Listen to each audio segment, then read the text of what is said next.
So over a year ago, I booked the CONTIKI Original Tour, which is a 46-day tour that covers 22 countries around Europe. It's a camping tour, so we're in tents and not hostels or hotels. I just wanted to do a quick packing video of what I'm going to take. I love packing. I love making packing lists. I like making sure everything's organized. It's great. So this is the bag that I'm taking to Europe. It's the Traveller from Mountain Warehouse. I bought it online during the Easter sales. I got it for $100, which is a bloody bargain. It's very similar to the Osprey Fairpoint, but obviously a lot more affordable.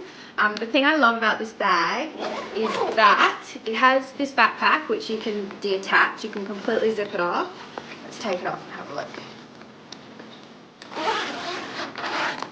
Woo! So that comes off.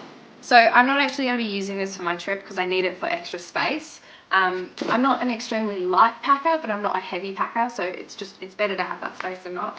And then the great thing about this backpack is that instead of being a top-loading rucksack like most bags are traditionally, it opens like a suitcase. So when you're traveling, instead of having to pull everything down from the top, you can just zip it open and you can access everything almost like a suitcase. Yeah, so they call these front opening rucksacks, backpacks, I think, compared to a top loading backpack. I'm really happy with it. I packed everything into it today. Everything fit.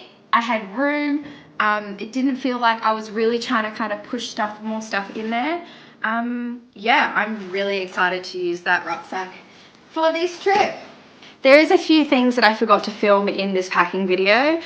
They were just on the side and I forgot to put them in, but it doesn't matter because I've written everything down into a packing blog post. If you click the link in the description, you can go to that blog post and you can read everything. So this is what I'm packing for the 46-day, the original CONTIKI.